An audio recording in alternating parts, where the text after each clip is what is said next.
Hello and welcome in.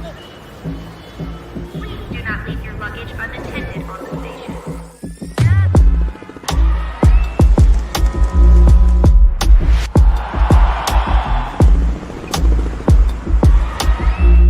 Welcome to the show.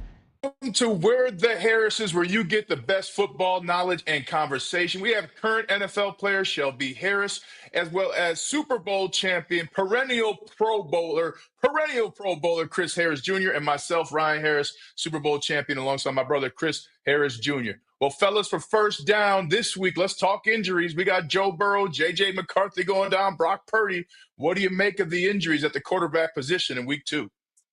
It's nothing new. This is nothing new. This is the same thing we had to deal with last year, and now you're running into these situations where teams don't have backup quarterbacks really ready to play. And we've heard the same story before. Teams have done nothing to really address that. You got a couple teams who, I would say the Colts, obviously you have Anthony Richardson as a backup who could be a starter somewhere eventually. But other than that, though, when you got Mac Jones playing in San Fran. You got Jake Browning about to start in Cincinnati. It's we're going to see what these guys are made of. Mac Jones is going to get his second chance. I would say, obviously, coming from New England, not really performing there. They're saying that Kyle Shanahan can be like the QB revival guy, like kind of like a Kevin O'Connell type guy. So we'll see. But I'd be worried because once again, these starting quarterbacks are starting to get hurt. So you have to have the depth. You have to have the team in order to survive. And we saw this year with San Fran, they got rid of a lot of guys to pay Brock Purdy. Now he's hurt. They're going to struggle. Right. And like Shelby said, it's happening early. It happens every year. Right. So you always got to have it's very important to have a good, solid backup. Right. That the guys know that we can believe that we can win any game. Mm-hmm. And that was very important for us when Peyton went down. We knew that having Brock, we still had a chance to win a game. Right. And with Purdy going down, J.J. McCarthy going down, Jaden Daniels, even with Joe Burrow, these guys have been injured a lot. They're starting to have Joe Burrow is starting to have a very, long injury list, history right now. Purdy, same way with him. J.J. McCarthy, he's a fairly smaller quarterback.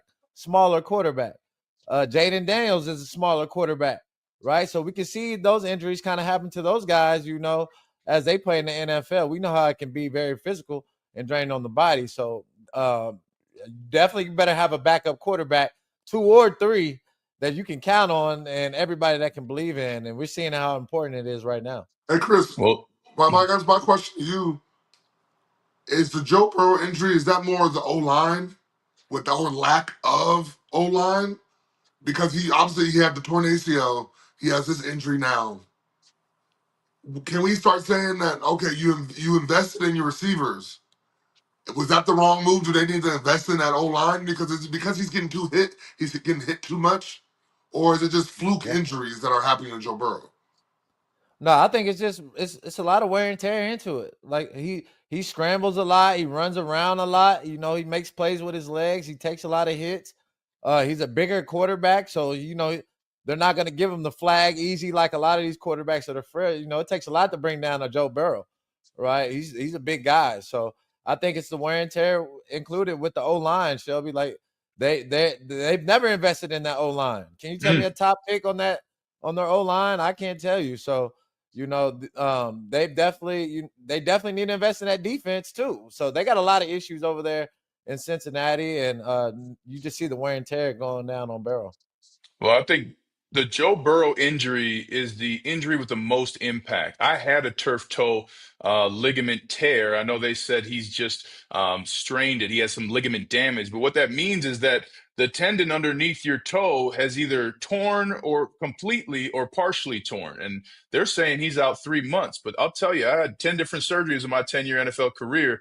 And the turf toe surgery is the worst. So for Joe Burrow, I think you're right, Chris. This is starting to become now a part of his injury kind of that his narrative is like, yeah, Joe Burrow's great when healthy. And anytime you start saying great when healthy, That's a lot of work that Joe Burrow has to do on the back end to be successful.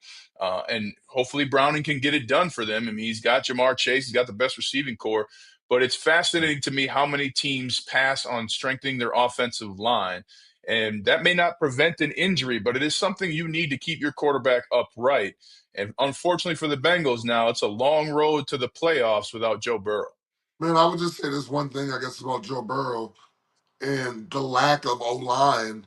The one thing that the Bengals do, they get the ball out quick. You know, Right. Joe Burrow's gotten a lot of throws out under 2 seconds. Mm-hmm. And so the idea, I guess, is you don't really need an O-line all the time because their runs are quick passes. Mm-hmm. But Right. in that same instance, Joe Burrow's had 2 serious injuries in his very short career where he's missed months at a time. We all saw the terrible ACL, and now you have the turf toe injury where you have to get surgery for. And it's too early for the Bengals to turn back. They just signed all their guys. So this seems like it's Right. going to be a reality for Joe Burrow for the near future.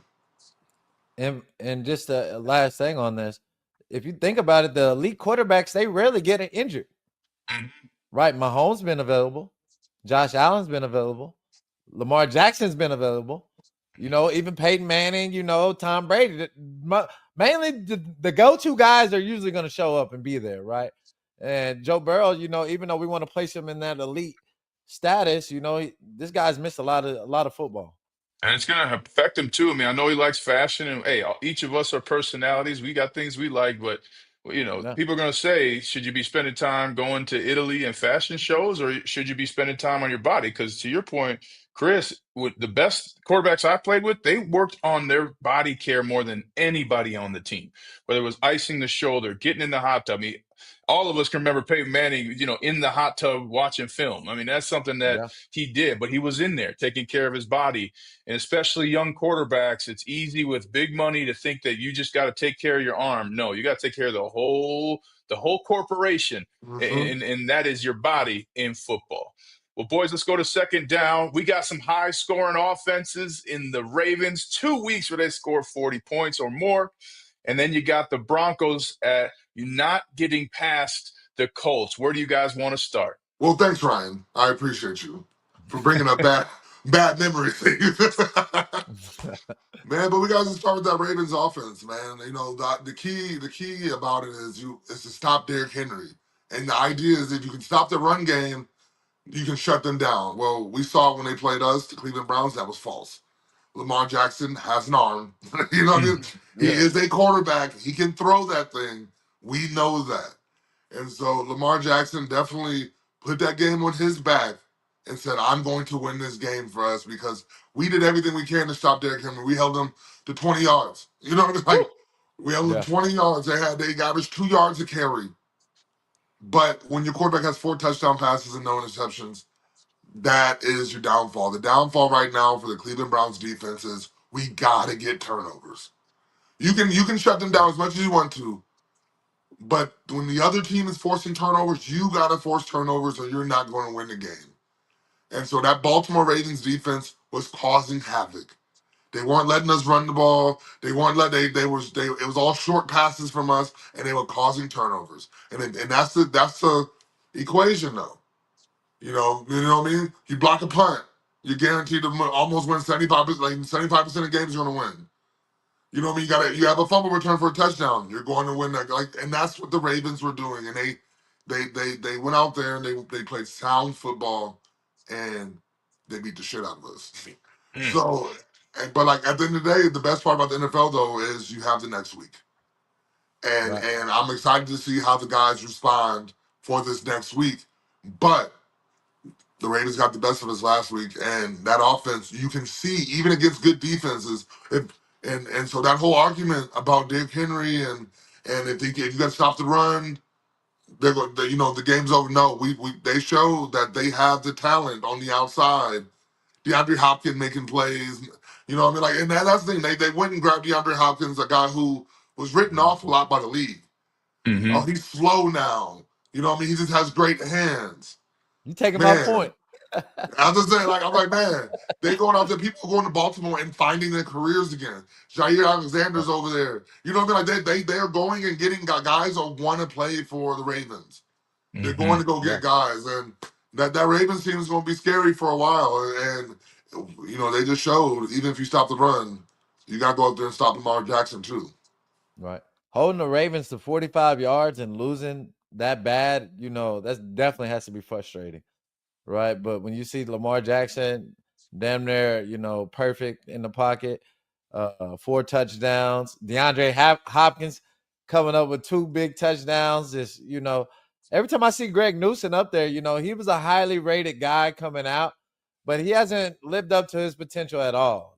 Shelby can't really talk about it, but I can talk about it because I'm a I corner. can talk about. Uh, I think Greg's getting better and better every day.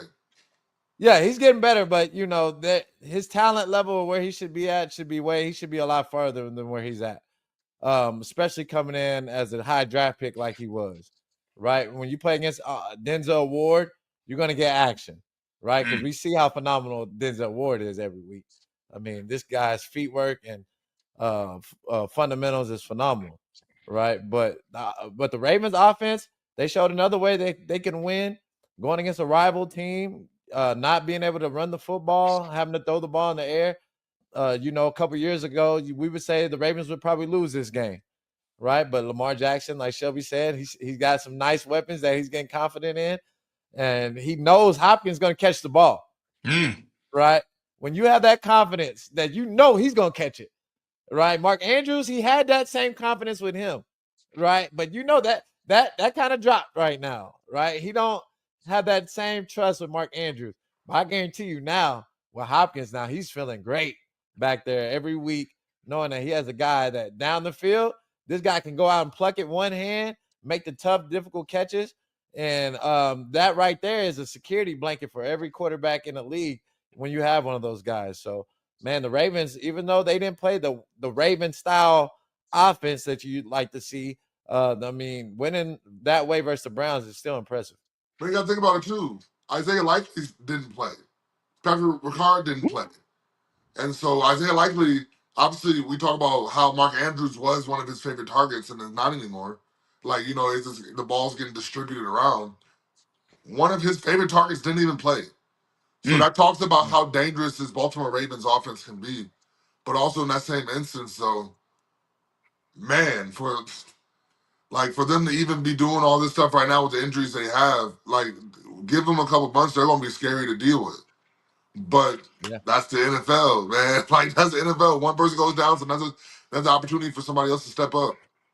Yeah, well, I want to yeah, give flowers to Lamar Jackson. And I want to remind everybody that they asked him at the combine if he'd play a different position. Okay. Let's give some more flowers out here, though. I mean, Browning came in the game for the Bengals and won it. You got the Colts at 2-0 behind Danny Dimes. Danny Dimes is back. come on. It's the weird throwing motion. I get you, but you better stop hating on this young man.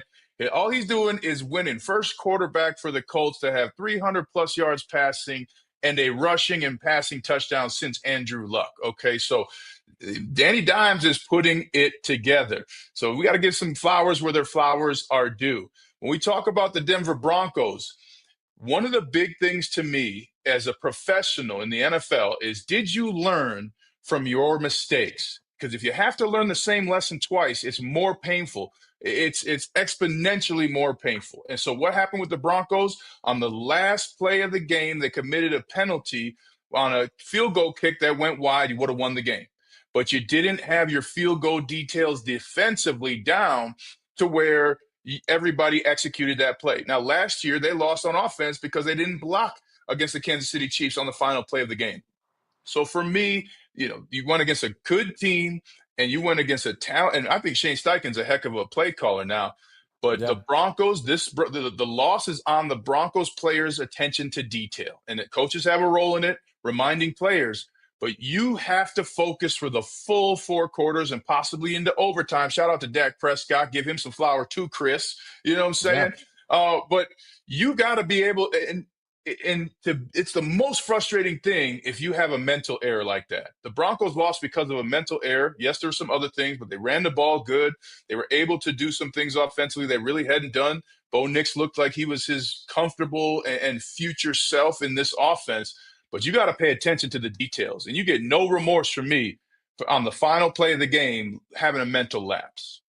Man, where do you go from there? Like, where do you go from there? Where you see the field goal go wide right, and then you see that yellow Yeah. flag, and it's at the end of the game where you can celebrate like the game should be over, and you see that yellow flag. They move up 15 yards and they kick it again, and they win. And that's a game you couldn't tell me before the game that many people thought the Colts were going to win that game. So, No. as the Denver Broncos, where do you go from there? Well, it starts with shoring From up your defense a little bit. I yeah, mean, and I'm not concerned about Vance Joseph, but they had Pastor Tan go down for a little bit, and then he came back, so we all know he wasn't 100%. You know, they had put a rookie in there at corner, and he got targeted. That's what every offensive coordinator is looking at. Hey, did a veteran corner go out? Because we're throwing the ball, right? So they just got to yeah. shore some things up, and it's super early in the season.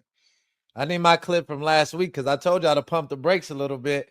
That they was going against a rookie quarterback, right? Cam Give Ward him his last week. flowers. Give him his I flowers, told Shelby. y'all, Go ahead. pump the brakes, right? You got to be able to do this versus on the road, right? Let's see what you look like on the road. You got to pack the defense, and we didn't pack the defense at all, right? Danny Dimes has been very comfortable. The Colts still hadn't punted the football this season, right? That's They look crazy. like the same Broncos defense from the past 2 years that I've been seeing, right? Weakness is in the middle of the field. Don't trust the linebackers to be able to cover the running backs. The tight ends, still gave us problems, right? And then Pat got hurt, so he wasn't his fully self. So I that's why I said pump the brakes a little bit. We got to see what they look like. We got to see what Greenlaw looks like when he gets out there. And the Colts are rolling hot right now. Shane Steichen is a hell of an offensive coordinator. He was tough when we had to deal with him when he was in with the Chargers, right? Every year with Rivers, he was always tough. So I knew if you go over there and get him some weapons, he could be a head coach in this league.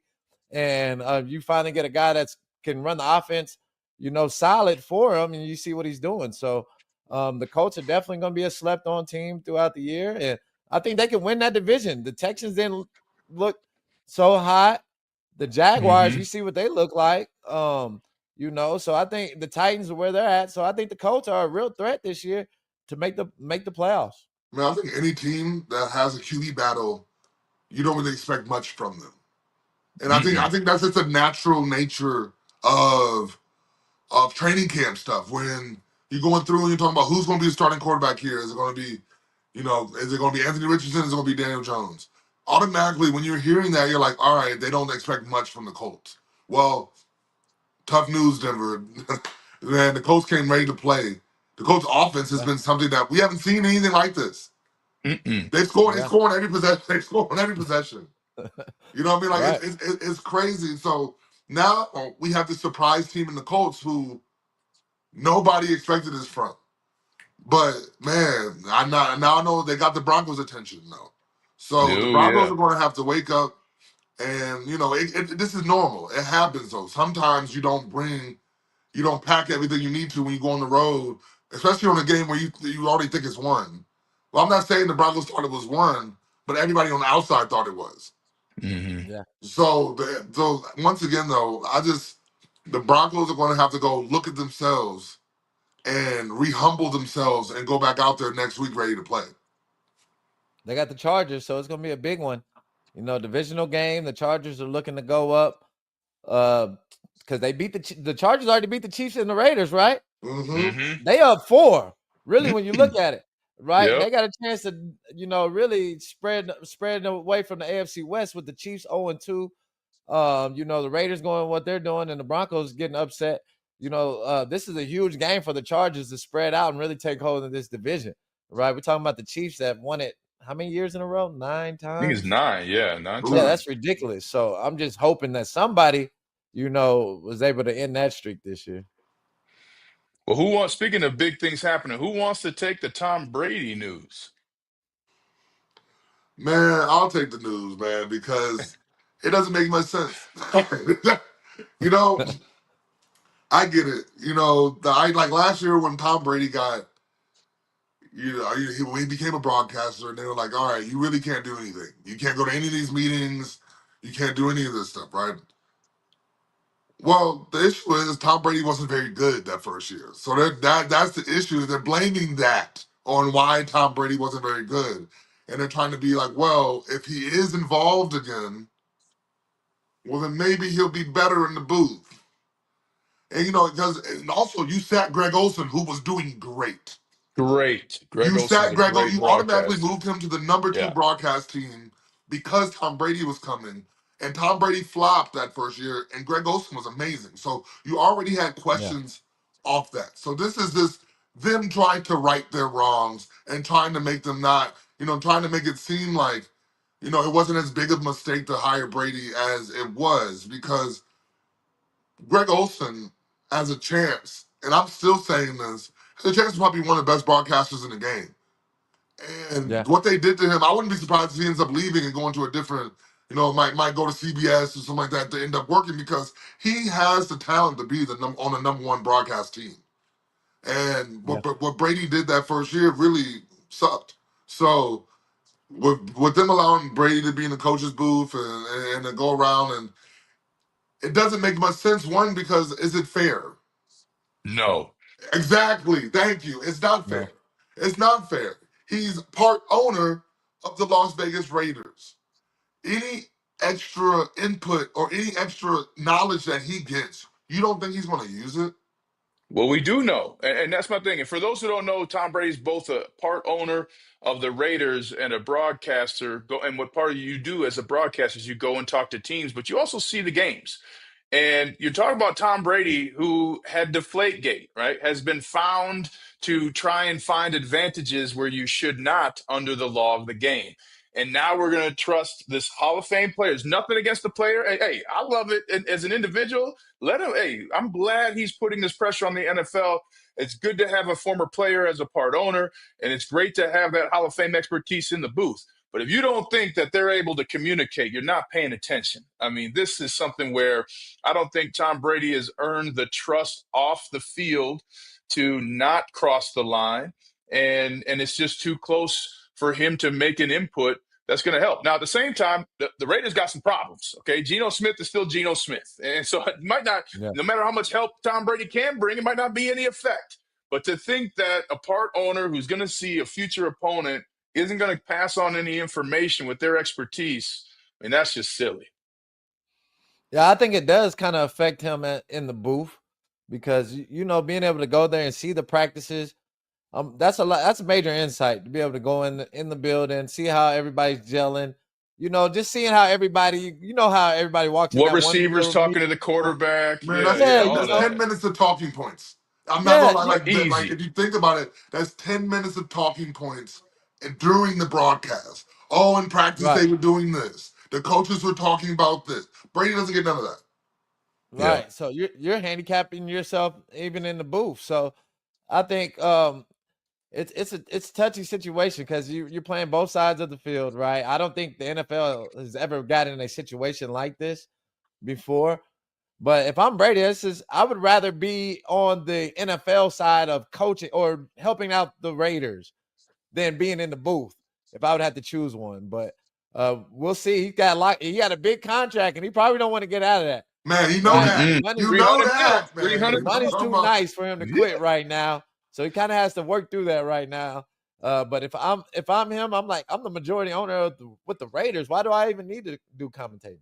Man, I would Yeah. tell you this. What they need to focus on is figuring out what the hell their identity is.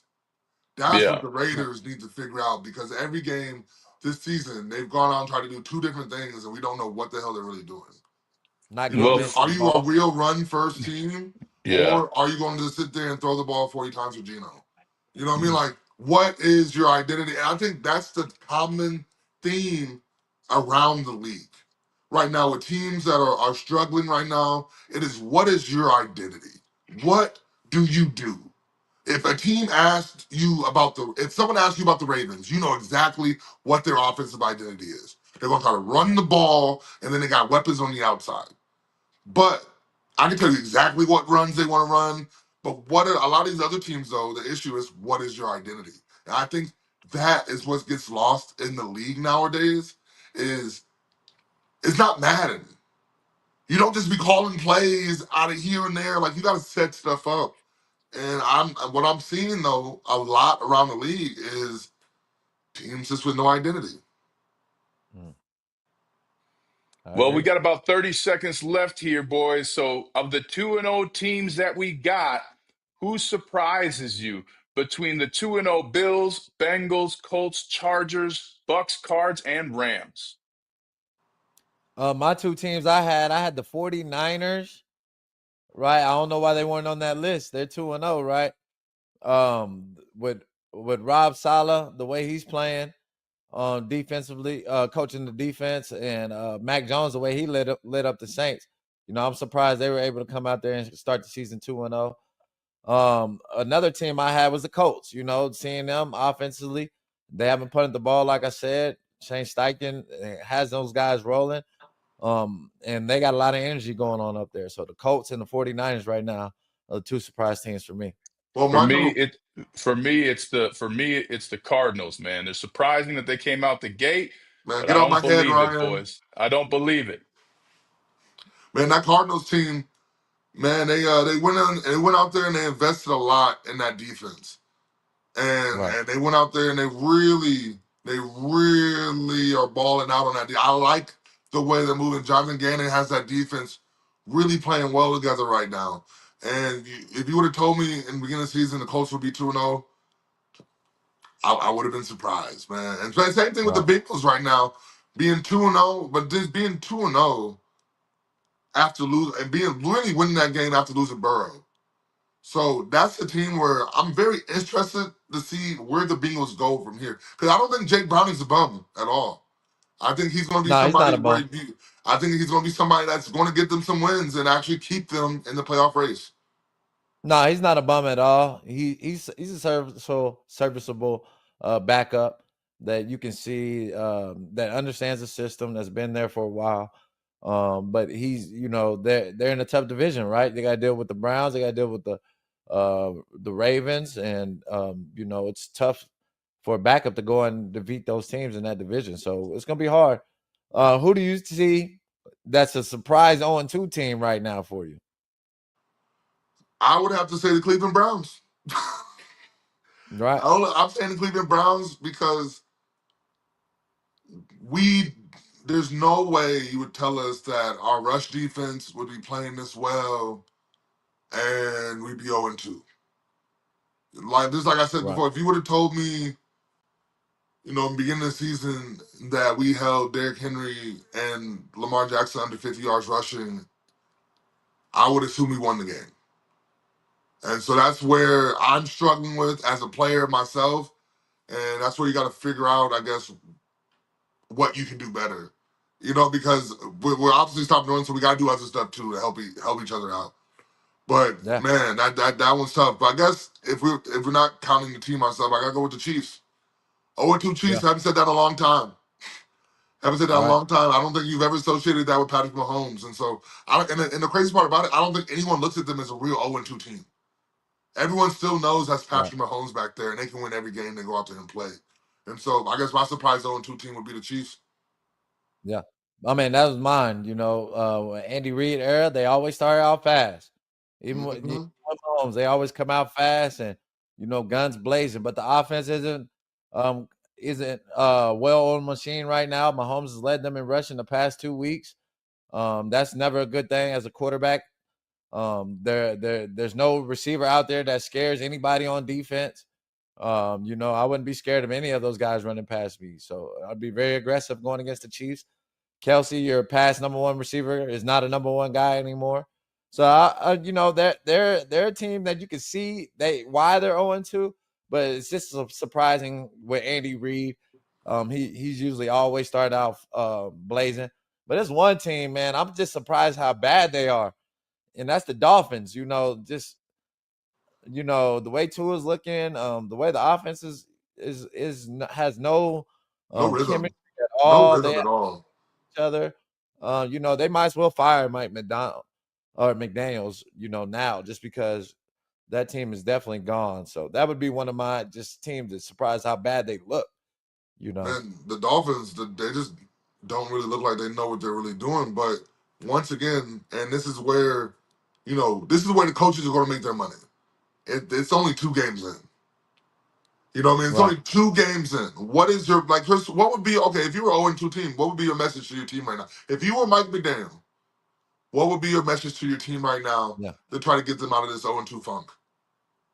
My message would be is, hey, we got to find a way to come together as a team. We got to find a way to have some type of belief into one another. And really, that starts with the quarterback, right? Nobody believes in Tua. So you might have to find somebody to replace him.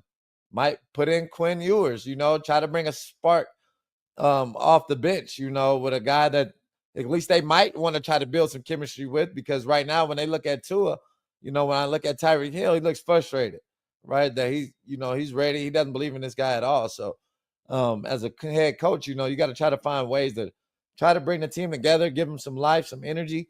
And right now with that team, I would try to probably, try to put Tua on the chopping block, on the trade block, might be a time for exit for him. Man, at this point, though, the person that you might actually end up being able to trade, though, would be a Tyreek Hill. You know what I mean? Just based Yeah. off of the contract. You know what I mean? Tua just Yeah. got paid. So you're going to take, and the Dolphins aren't going to try to be stuck with all that dead money either. So the Dolphins are in an interesting position, but I don't see any solution really in sight. That's the issue I Yeah. guess I have with the Dolphins, though, is just because, they're kind of like a makeshift San Fran, kind of with their offense, but they just take a little bit more shots. But Tyreek Hill, Yeah. when's the last time he had a catch over 30 yards? You know what I mean? Like, that's the Yeah. issue. You have these big play receivers, but you're not getting big plays out of them. And so you're struggling. And Yeah. that's the tough part, with the league is on paper it looks amazing. But when you get down to it, there's only one ball, and you got to make sure that your guys get that ball, and they're not getting it right now. Nope. They're not But getting it. Now we're in the overtime portion of the show, and man, it was some big fight this weekend. Canelo Alvarez versus Bud Crawford. And man, it was a hell of a fight, man. It was two of the best. We seeing Bud Crawford jump up 2 weight classes to fight 168, I believe, to be able to fight Canelo, a guy that's dominated that weight class and undisputed himself. But what I seen in the fight is I seen a Bud Crawford that was just better. He was just more technical, better fundamentals, more body movement, and ultimately he killed him with combinations. Right? Canelo wasn't a great combination fighter. He's kind of like a haymaker fighter, right? That just wants to, give you those big blows and wear you down and break down your body as it goes. But Bud Crawford was a guy that can move. He can fight multiple different stances. He's very a versatile fighter. He can do it all. And it showed this weekend that he's the best fighter in the world. So it was a great fight though, man. What'd you think about it? man, I think Bud Crawford, what he did against Canelo and moving up weight classes, it's going to be controversial a little bit, but I think he kind of cemented himself as the best boxer of all time. Like, and Yeah. like, and that's the conversation that a lot of people don't want to talk about is, if you talk about Floyd, you got to talk about Bud now. You got Yeah. Bud is right there in that conversation. Right. And I'm not gonna lie, I still crack up about the story about his mom paying people trying to, hey, I'll give you money if you can whoop him, and they couldn't. Right. And and that's what it is. If you can't lose in here in your head, you're not gonna lose out there in that ring. But I just think the craziest thing is how little these fighters are in comparison to football players, basketball players. Like, we saw Bud get a hug from Angel Reese, and he was at her belly button. You know what I Right. mean? Like, it's Yeah. we get to, like, even guys like Floyd. We lose track of how their size. Like, we see them on TV, and you don't really get a full angle of like how like they're really not that big. But man, Yeah. they pack a lot of power in them punches, man. Bud Yeah. controlled the fight the whole time. It's actually, I think for me, even though I didn't watch the fight, I watched it after because we had a game the Mm-hmm. next day. I didn't watch. I watched it after. This is how prepared he was. There was nothing he wasn't prepared for. And I think that's a testament to his how he trains, and also just his boxing IQ. He was ready for that fight, and Yeah, he was. sports go to the victor, and that's what's crazy too. They think Canelo made 100 million off that fight, but made 10. Yeah. So Canelo went in there Yeah. and made 100 million. I'll make 100 million if you want to whip my ass. Shit, like that's the issue I always have with boxing though. Boxing is not necessarily about who's better; it's about who draws the crowd, and that's how you get paid. Right. And that's where Floyd was the best because he drew the crowd. But now if we're talking about boxing though, him and Bud are right there neck and neck. Well, the reason why Canelo got paid so much because I think Bud has been chasing him for so long, right? That fight didn't do anything except, financially help Canelo, but it really hurt him more, because now you're fighting a guy that's coming up 2 weights, that's never lost, right? And really, Bud looked like he's the natural 168. If you just look at him and look at his body looked out there, he looked like he had no issue of fighting at that size, right? And he also had longer reach than Canelo. He ended up being bigger than Canelo out there almost, if you just be honest, but with the eye test. And he had a game plan. You could hear him and his trainers talking on the sideline, like, strategizing and to get Canelo out of his character. And they knew Canelo, he was very well prepared. And Canelo didn't give him anything different, right? He gave him exactly what he studied, exactly what he prepared for. And if you see Bud after the fight, he doesn't even look like he fought. Did he go through any damage? Yeah, man, like that fight, it wasn't a fight. It was a one-sided ass whooping. Yeah. You know what I mean? Like it was a one-sided ass whooping. And I Yeah. think it's exactly, for the people that actually watch boxing, I think it's exactly what we expected. To be complete, Right. because Canelo's time is done. But Bud's getting up Yeah. there too. But Canelo, it wasn't a fair fight. I think Bud just is the better boxer in general. Right. Well, thank y'all, everybody. This is the last segment, overtime. Shout out to Bud Crawford, undisputed champion. And we are the Harrises. Make sure y'all subscribe to all the YouTube, Twitter, Instagram, all the social media platforms. Make sure y'all tune in.